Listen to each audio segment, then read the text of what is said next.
വഴുതനങ്ങ കൊണ്ടുള്ള ഉപ്പേരി ഇവിടെ ആർക്കും വലിയ താല്പര്യമൊന്നുമില്ല. എന്നാൽ പിന്നെ അത് വെച്ചിട്ടൊരു മോരുകറി ട്രൈ ചെയ്യാമെന്ന് വിചാരിച്ചു. യൂട്യൂബിൽ സെർച്ച് ചെയ്തപ്പോഴാണ് കേട്ടോ ഈ ഒരു റെസിപ്പി കാണുന്നത്.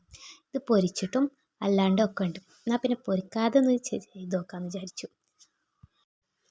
ചട്ടിയിലേക്ക് കുറച്ച് വെളിച്ചെണ്ണ ഒഴിച്ചിട്ട് കടുകും പിന്നെ ഉലുവയും കൂടെ ഒന്ന് പൊട്ടിച്ചെടുക്കാം. ഇനി ഇതിലേക്ക് ചെറുതായിട്ട് അരിഞ്ഞെടുത്തിട്ടുള്ള ചെറിയുള്ളി, വെളുത്തുള്ളി, ഇഞ്ചി, പച്ചമുളക്, കറിവേപ്പില ഇതൊന്ന് നല്ലതുപോലെ ഒന്ന് വഴറ്റിയെടുക്കാം. ഇത് ഏകദേശം ഒന്ന് വഴന്ന് കഴിയുമ്പോഴാണ് നമ്മളിതിലേക്ക് പ്രധാന ഇൻഗ്രീഡിയൻസ് ആയിട്ടുള്ള വഴുതന ഇതിലേക്ക് ചേർത്ത് കൊടുക്കേണ്ടത്. വഴുതനങ്ങൻ്റെ ഉപ്പേരി വലിയ താല്പര്യം ഇല്ലാത്തതുകൊണ്ട് തന്നെ എന്തെങ്കിലുമൊക്കെ കാണിച്ചിട്ട് ട്രൈ ചെയ്ത് നോക്കാമെന്ന് വിചാരിച്ചാണ് ഈ ഒരു റെസിപ്പി ട്രൈ ചെയ്യണത്. അപ്പോൾ വഴുതന 2-3 പ്രാവശ്യം ഒന്ന് കറ കളഞ്ഞെടുത്തിട്ടുണ്ടായിരുന്നു കേട്ടോ.